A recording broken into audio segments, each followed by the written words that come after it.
En una vieja fotografía tomada en 1936, durante la botadura de un barco de guerra nazi en Hamburgo, cientos de personas alzan el brazo con el saludo de Hitler. Todos parecen iguales. Todos obedecen. Todos, excepto uno. En medio de aquella multitud perfectamente alineada con el régimen, hay un hombre que se niega a levantar la mano. Su expresión no es de rebeldía violenta ni de heroísmo clásico. Es un rostro tenso, apretado, quizás con miedo. ¿Quién era él? ¿Por qué no saludó? ¿Qué sabía que los demás no sabían o qué valor tenía que los otros habían perdido? Durante años, la imagen pasó desapercibida.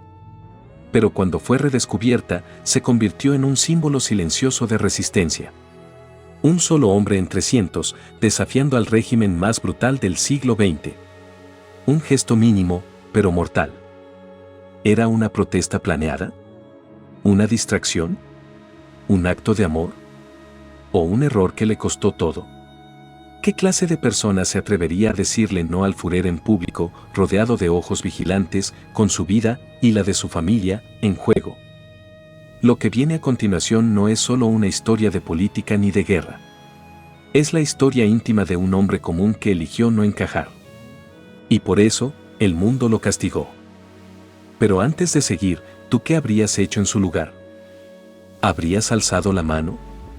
¿O habrías resistido, en silencio? Su nombre era August Landmesser. Nació en 1910 en Alemania, en una época convulsionada por guerras perdidas, humillación nacional y promesas de un futuro mejor. Como tantos otros, se unió brevemente al partido nazi en 1931, no por convicción, sino por necesidad. Necesitaba trabajo, necesitaba encajar. Pero la historia daría un giro brutal. En 1933, August cometió un error imperdonable bajo las leyes del Tercer Reich, se enamoró de Irma Eckler, una mujer judía. A partir de ese momento, su vida cambió para siempre. En 1935 fue expulsado del partido, marcado como traidor, y comenzó a ser vigilado por las autoridades. Pero él no se detuvo. No se escondió. Desafió cada norma, cada amenaza, cada mirada. ¿Fue amor o fue rebelión? ¿Es posible que alguien decida ir contra todo un régimen simplemente por seguir su corazón? ¿Sabía August el precio que estaba por pagar? ¿O aún creía que el sistema no llegaría tan lejos? Su negativa a hacer el saludo nazi no fue un acto impulsivo. Fue la culminación de una cadena de decisiones cargadas de consecuencias. Una tras otra, cada elección lo alejaba más de la obediencia y más cerca de un abismo del que ya no habría retorno. Pero, ¿qué tipo de hombre era en realidad? ¿Valiente? ¿Ingenuo? ¿O simplemente alguien que no podía vivir en la mentira? Y lo más inquietante, ¿cuántos otros pensaban como él, pero bajaron la mirada? El régimen nazi había declarado que los alemanes puros no podían tener relaciones con judíos. Aquello no era solo mal visto, era un crimen. La ley lo llamaba Rassenschande, deshonra racial. Pero August Landmesser y Irma Eckler no retrocedieron. Vivían su amor a plena vista. Se paseaban de la mano, se abrazaban en público, vivían juntos. En 1935 solicitaron casarse legalmente, pero el Estado lo negó. Aún así, siguieron adelante, desafiando a la ley, al odio y a los vecinos que empezaban a denunciarlos en silencio. En 1935 tuvieron a su primera hija, Ingrid. No vivían como fugitivos, pero sabían que el tiempo se agotaba. La Gestapo los vigilaba. Las miradas en la calle ya no eran neutrales. ¿Cómo se siente amar con miedo? ¿Cómo se protege a una hija cuando el enemigo es la ley misma? Algunos dirán que fue una imprudencia. Otros, que fue una forma de resistencia. Pero no era política lo que los movía, era algo más simple, más puro, y por eso, aún más peligroso. ¿Hasta dónde puede llegar un régimen cuando quiere destruir un amor? ¿Y qué es más poderoso, el decreto de un dictador o el abrazo de dos personas que se niegan a separarse? August sabía que estaban en la mira. Pero no huyó. La pregunta es, ¿por qué se quedó? ¿Creía que el amor lo salvaría o que su país aún tenía esperanza. En 1937, los agentes llegaron sin aviso. August y Irma fueron arrestados bajo los cargos de relación prohibida. La escena fue rápida, brutal y silenciosa. Nadie ayudó. Nadie preguntó. Nadie miró. A August lo encerraron en la prisión de Fuhlsbüttel. Irma, embarazada de su segunda hija, fue llevada a una institución para mujeres judías. Aún no sabían que ese era el inicio del final. La maquinaria nazi ya no los observaba, ahora los estaba triturando. Durante el juicio, August se defendió con fuerza. Alegó que Irma era su prometida legal, que no cometía ningún crimen. Pero el tribunal no lo escuchó. Solo aceptaba una cosa, separación o castigo. Y August eligió no ceder. ¿Fue coraje o una sentencia de muerte? Las autoridades le ofrecieron una salida. Si renunciaba a la relación y firmaba una retractación pública, sería liberado. Él se negó. Una y otra vez. Su silencio fue su condena. Irma fue enviada a varios campos de concentración, Oranienburg, Lichtenburg, Ravensbrück. Cada uno más cruel que el anterior. Dio a luz a su hija Irene en medio de ese infierno. ¿Cómo sobrevivió? ¿Cómo amamantar a un bebé en una jaula de odio? August fue liberado brevemente. Volvió a trabajar. Intentó reunir a su familia. Pero el régimen lo seguía, y no había redención para quienes desobedecían al Führer. ¿Te quedarías en un país que te roba a tus hijos? ¿A tu esposa? ¿Tu libertad? August lo hizo. Por valor o porque ya no tenía a dónde huir. Un día, las cartas de Irma dejaron de llegar. August esperaba noticias desde los campos, pero el correo se detuvo. Sin explicación. Sin despedida. Sin registro. En los archivos del régimen, Oma Aklor desapareció. Los nazis la catalogaron como trasladada. Pero todos sabían lo que eso significaba, había sido eliminada. No por un crimen, sino por amor. Por haber amado a un hombre que no era judío. Por haber traído hijos al mundo. Por no haber obedecido. Ningún periódico lo mencionó. Ningún juez protestó. Ninguna iglesia la defendió. Irma se desvaneció en el humo de una burocracia que mataba con sellos y documentos. ¿Murió en Ravensbrück? ¿Fue deportada a Bernburg, uno de los centros secretos de eutanasia? ¿La asesinaron con gas? ¿La fusilaron en la madrugada? No hay tumba. No hay cuerpo. Solo hay vacío. August intentó saber qué ocurrió. Escribió cartas. Hizo solicitudes. Buscó a funcionarios que habían sido sus conocidos. Pero todo chocaba con una pared de silencio. De miedo. De complicidad. El Estado nazi no solo mata personas. Mata huellas. Borra nombres. Deshace la memoria. ¿Cómo se sobrevive cuando te roban a quien amas y también la posibilidad de recordarla? ¿Puede alguien seguir viviendo después de eso? Y si sí, ¿a qué precio? Cuando August Landmasser salió de prisión en 1941, ya no tenía hogar, esposa, ni certezas. Solo tenía 2 hijas pequeñas, separadas de él por el Estado, y una vida marcada por la pérdida. Intentó reconstruir lo que quedaba.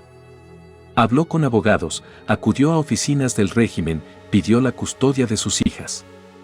Pero los burócratas del Reich no perdonaban. Sus hijas habían sido enviadas a orfanatos y hogares estatales. Hijas de una mujer judía y un traidor del pueblo. Estaban marcadas. August consiguió un trabajo como obrero civil, intentando mantenerse en la sombra. Pero el régimen no olvida. No perdona. La Gestapo todavía lo vigilaba. Algunos conocidos lo evitaban. Otros lo delataban. En Alemania nazi, el silencio no era neutralidad, era condena. A pesar de todo, no escapó. No cruzó la frontera. No pidió asilo. No cambió su nombre. ¿Era orgullo? ¿Tercera esperanza? ¿O ya no tenía fuerzas para huir? En 1944, en los últimos meses de la guerra, fue reclutado a la fuerza por el ejército alemán. Sin opción. Sin rango. Sin entrenamiento. Fue enviado al frente oriental como carne de cañón. Nunca regresó. Lo último que se sabe de él es que fue declarado muerto en acción en Croacia en 1944. Pero su cuerpo nunca fue encontrado. ¿Fue una muerte al azar? ¿Un castigo camuflado de deber? ¿Una última forma del sistema de silenciarlo para siempre? La guerra acabó meses después. Pero para August ya no quedaba mundo al que volver.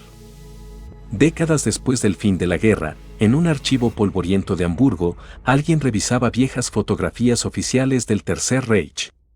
Una de ellas mostraba la ceremonia de botadura del buque de guerra Horst Wessel en junio de 1936. En la imagen, cientos de trabajadores y autoridades levantan el brazo haciendo el saludo nazi. Pero alguien, no. En el ángulo derecho, un hombre de brazos cruzados entre una marea de obediencia. No era un error de postura. No estaba distraído. Estaba consciente. Quieto. En silencio. Pero negándose. Por años, nadie supo quién era. La imagen comenzó a circular en publicaciones y exposiciones. Se convirtió en un símbolo de resistencia individual. Y en 1991, una de las hijas de August, Ingrid, reconoció ese rostro, era su padre. ¿Era él realmente? Algunos dudaron. La resolución no era perfecta. La imagen no tenía identificación directa. Pero el testimonio de su hija, el contexto, el gesto, la historia, todo encajaba. Era el mismo hombre que había perdido su vida por amar, por resistir, por no bajar la cabeza. Y aunque el régimen lo había silenciado, una sola imagen lo rescató del olvido. Una foto que no fue propaganda, sino testimonio. ¿Cómo puede una imagen sobrevivir a un imperio del miedo? ¿Qué sintieron aquellos que lo rodeaban ese día? ¿Vergüenza? ¿Admiración? ¿Nada? Y lo más inquietante, ¿cuántas veces has levantado la mano, solo para no ser el que se queda con los brazos cruzados? A mediados de 1944, el Tercer Reich comenzaba a tambalear. El frente oriental se desmoronaba. Los hombres escaseaban. Y el régimen, desesperado, echó mano de todos los que alguna vez consideró indignos para servir. August Landmesser fue uno de ellos. El mismo Estado que lo había encarcelado, que destruyó a su familia, que borró a la mujer que amaba, lo obligó ahora a combatir por él. Fue reclutado como soldado raso en un batallón de castigo.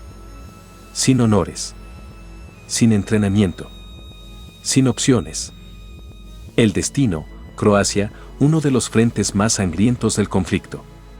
Allí, entre campos minados, guerrillas y fuego enemigo, August desapareció. No hubo testigos. No hubo cuerpo. Solo una notificación oficial, desaparecido en acción, 17 de octubre de 1944. ¿Fue una muerte real? ¿Un fusilamiento encubierto? ¿Un castigo final? Hay quienes creen que fue enviado a morir deliberadamente. Una forma de cerrar el expediente. Borrar el rostro incómodo de la fotografía. Otros sostienen que simplemente fue una víctima más, una cifra más entre miles de muertos olvidados. Pero en ambos casos, la injusticia fue absoluta. No solo murió en una guerra que no apoyaba, murió defendiendo al régimen que destruyó todo lo que amaba. ¿Puede haber un final más cruel? Y aún así, su historia no terminó allí. Porque lo que el régimen no logró destruir fue la memoria que sus hijas y su fotografía dejaron atrás. Durante años, el nombre de August Landmesser fue un susurro. Su historia quedó oculta, arrastrada por el miedo, la posguerra, la vergüenza nacional. Pero no para todos. Ingrid y Irene, las hijas que tuvo con Oma Ackler, sobrevivieron. Fueron separadas, criadas en instituciones, marcadas como mestizas no arias. Vivieron una infancia de silencio, de preguntas que nadie se atrevía a responder. Pero con el tiempo, los fragmentos comenzaron a encajar.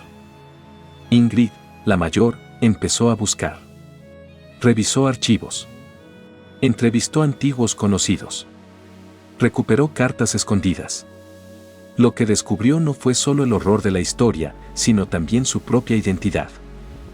En 1996, escribió un libro titulado Die Vormundschaftsakte 1935-1958, El expediente de tutela, donde narró con dolorosa precisión cómo el Estado nazi destruyó a su familia. Allí dejó testimonio de quiénes fueron sus padres, de lo que significó amar en tiempos de terror, y de cómo un gesto mínimo, cruzar los brazos frente al Führer, se convirtió en legado. Gracias a su persistencia, la imagen del hombre que no saludó a Hitler finalmente tuvo nombre, historia y rostro humano. ¿Puede una hija reconstruir la dignidad de un padre asesinado por el poder? ¿Puede una fotografía, un libro, un testimonio, vencer al olvido impuesto por una dictadura? La historia de August e Irma no está solo en los museos. Está en la sangre de quienes sobreviven. Y también en nosotros, cada vez que elegimos mirar o callar. En un mundo gobernado por el miedo, August Landmasser no gritó, no levantó pancartas, no lideró una rebelión. Solo cruzó los brazos. Y con ese gesto simple, invisible en su momento, dijo todo lo que había que decir. Su fotografía no fue publicada en periódicos ni celebrada en la historia oficial. Durante décadas, su vida fue borrada. Pero al final, esa imagen sobrevivió al régimen que lo destruyó. Y hoy es más poderosa que nunca. Porque en tiempos en que obedecer era obligatorio, él eligió resistir. Y su historia nos plantea la pregunta más difícil de todas. ¿Qué habrías hecho tú? ¿Habrías levantado el brazo como todos, o te habrías quedado inmóvil como él? En cada generación hay momentos en que el poder exige sumisión. Y cada uno de nosotros, tarde o temprano, se enfrenta a su propio escenario de silencio o coraje. A veces no es necesario gritar. Basta con no aceptar. August Landmasser no cambió el rumbo de la historia. No detuvo la guerra. No tumbó un régimen. Pero su negativa a obedecer quedó registrada para siempre. Y eso, justo eso, lo convirtió en un símbolo de humanidad en medio de la oscuridad. Porque, cuando nadie más lo hizo, él no saludó a Hitler. La historia de August Landmasser no es solo una tragedia del pasado. Es un espejo. Un recordatorio de que a veces, el acto más valiente es simplemente decir, no. Un gesto pequeño, casi invisible, que desafía al poder cuando todos los demás se rinden. ¿Y si esta historia te conmovió tanto como a nosotros? Te invito a dejar tu opinión en los comentarios, compartir este video y mantener viva la memoria de quienes se atrevieron a resistir. Cada semana contamos historias reales que muchos han olvidado, pero que no deben ser olvidadas. Así que si te gustan las historias con suspenso, trama y verdades ocultas, suscríbete al canal, activa la campanita y acompáñanos en este viaje por las páginas más impactantes de la historia humana. Gracias por estar aquí. Y recuerda, en un mundo que exige obediencia, la resistencia empieza con una decisión. Hasta la próxima.